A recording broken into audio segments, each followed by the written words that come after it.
Saudari-saudara yang terkasih di dalam Tuhan Yesus, marilah kita berdoa. Dalam nama Bapa dan Putra dan Roh Kudus, amin. Bapa kami yang ada di surga, dimuliakanlah namamu. Datanglah kerajaan-Mu dan jadilah kehendak-Mu di atas bumi, seperti di dalam surga.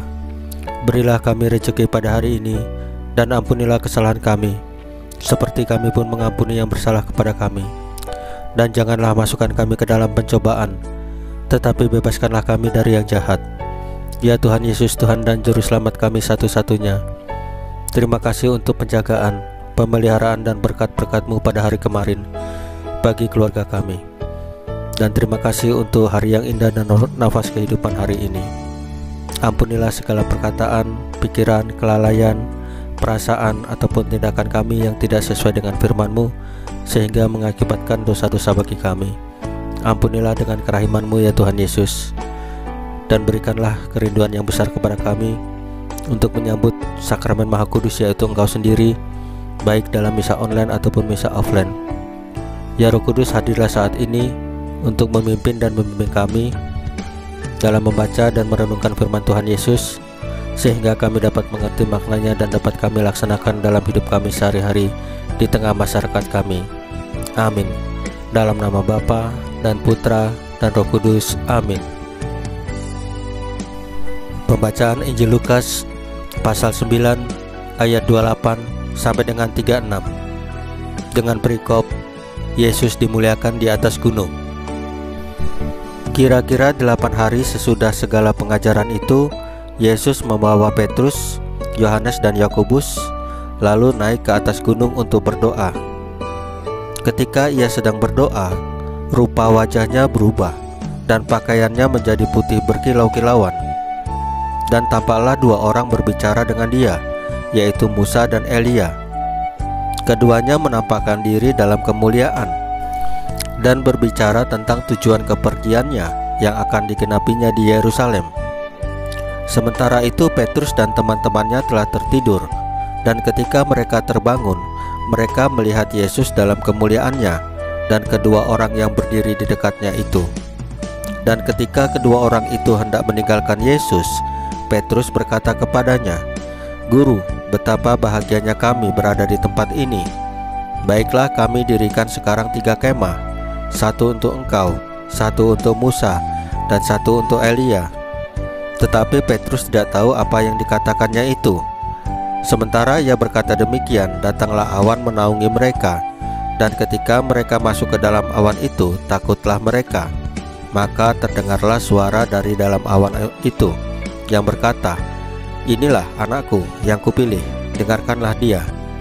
Ketika suara itu terdengar, nampaklah Yesus tinggal seorang diri, dan murid-murid itu merahasiakannya. Dan pada masa itu mereka tidak menceritakan kepada siapapun apa yang telah mereka lihat itu. Saudari-saudara yang terkasih di dalam Tuhan Yesus, pengalaman ketiga murid menyaksikan transfigurasi Yesus memberikan gambaran nyata tentang kebahagiaan dan kemuliaan yang akan diberikan Tuhan kepada mereka jika mereka setia sampai pada akhir kepadanya. Pengalaman itu begitu memukau dan memberi rasa nyaman, sehingga Petrus ingin tetap mempertahankan. Kebahagiaan dan kemuliaan itulah yang akan kita terima dari Tuhan Yesus. Tubuh kita yang fana menjadi serupa dengan tubuhnya yang mulia. Saat ini, kenyataan itu adalah bagaikan janji Tuhan yang kita hayati sebagai pengharapan, seperti halnya janji Allah kepada Abraham. Abraham dikuatkan menghadapi pencobaan dan tantangan karena hidup dalam pengharapan akan janji Allah itu. Pada proses pentobatan prapaskah ini, seringkali kita harus menyangkal keinginan dan berbagai nafsu kita, serta menjalani ketidaknyamanan hidup. Pengharapan akan janji kebahagiaan dan kemuliaan dari Tuhan bisa menjadi sumber kekuatan bagi kita agar tidak kehilangan iman, harapan, dan kasih, kendati mengalami berbagai tantangan dan kesulitan hidup. Saudari-saudara yang terkasih di dalam Tuhan Yesus, marilah kita berdoa sebelum menutup bacaan firman dan renungan hari ini. Dalam nama Bapa dan Putra dan Roh Kudus, amin. Ya Allah, bantulah kami agar setia memegang janji keselamatan yang Engkau tawarkan. Semoga kami tidak berpaling daripadamu, tetapi selalu setia mendekatkan diri kepadamu. Salam Maria, penuh rahmat, Tuhan sertamu. Terpujilah engkau di antara wanita, dan terpujilah buah tubuhmu Yesus. Santa Maria Bunda Allah, doakanlah kami yang berdosa ini, sekarang dan waktu kami mati. Ya Tuhan Yesus, tambahkanlah iman kami hanya kepadamu saja, karena Engkau adalah Tuhan dan Juru Selamat kami satu-satunya, tidak ada yang lain. Amin. Dalam nama Bapa dan Putra dan Roh Kudus. Amin.